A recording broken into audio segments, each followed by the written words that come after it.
ಇವತ್ತಿನ ವಿಡಿಯೋದಲ್ಲಿ ತುಂಬಾ ಟೇಸ್ಟಿಯಾಗಿರುವಂತಹ ಮುರುಕುನ ಮಾಡಲಿಕ್ಕೆ ಮೊದಲು ನಾನಿಲ್ಲಿ 1 ಕಪ್ ಆಗುವಷ್ಟು ಅಕ್ಕಿ ಹಿಟ್ಟನ್ನು ಹಾಕ್ಕೊಳ್ತಾ ಇದ್ದೀನಿ. ಅದೇ ಕಪ್ಪಲ್ಲಿ 1 ಕಪ್ ಆಗುವಷ್ಟು ಪುಟಾಣಿ ಹಿಟ್ಟು, 1 ಚಮಚ ಆಗುವಷ್ಟು ಅಜ್ವಾನನ ಈ ರೀತಿಯಾಗಿ ಕೈಯಿಂದ ಕ್ರಷ್ ಮಾಡಿ ಹಾಕ್ಕೊಳ್ಳಿ. ರುಚಿಗೆ ತಕ್ಕಷ್ಟು ಉಪ್ಪು, 2 ಚಮಚ ಆಗುವಷ್ಟು ಅಚ್ಕಾರದ ಪುಡಿ, ಹಾಗೆಯೇ 1/4 ಚಮಚ ಆಗುವಷ್ಟು ಅರಿಶಿನ ಪುಡಿನ ಹಾಕ್ಕೊಂಡು ಈ ರೀತಿಯಾಗಿ ಡ್ರೈ ಮಿಕ್ಸ್ ಮಾಡಿಕೊಂಡು ಇದಕ್ಕೆ ಸ್ವಲ್ಪ ಕಾಯ್ದಿರುವಂತಹ ಎಣ್ಣೆನ ಹಾಕೊಂಡು ತಗೊಳ್ಳಿ. ಎಣ್ಣೆನ ಹಾಕ್ಕೊಂಡು ಹಿಟ್ಟನ್ನು ಚೆನ್ನಾಗಿ ಕಲಸಿ ಈ ರೀತಿಯಾಗಿ ಉಂಡೆ ಕಟ್ಟೋ ಥರ ಇರಬೇಕು.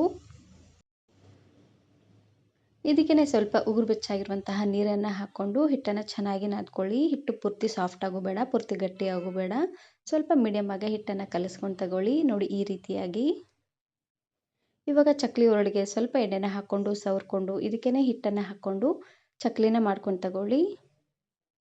ನೋಡಿ ಈ ರೀತಿಯಾಗಿ ಕಾಯ್ದಿರುವಂತಹ ಎಣ್ಣೆಗೆ ಮುರುಕುನ ಮಾಡಿಕೊಂಡ್ರೆ ಸಖತ್ ಟೇಸ್ಟಿಯಾಗಿರುವಂತಹ ಮುರುಕು ರೆಡಿ ಆಗೋಗ್ಬಿಡುತ್ತೆ. ಎರಡು ಸೈಡು ಈ ರೀತಿಯಾಗಿ ಚೆನ್ನಾಗಿ ಫ್ರೈ ಮಾಡಿಕೊಂಡು ಇದಕ್ಕೆ ಸ್ವಲ್ಪ ಕರಿಬೇವು ಸೊಪ್ಪನ್ನು ಹಾಕ್ಕೊಂಡು ಫ್ರೈ ಮಾಡ್ಕೊಳ್ತಾ ಇದ್ದೀನಿ. ಮುರುಕುನ 15 ದಿನವರೆಗೂ ಸ್ಟೋರ್ ಮಾಡಿ ಇಟ್ಕೊಳ್ಬೋದು. Thank you.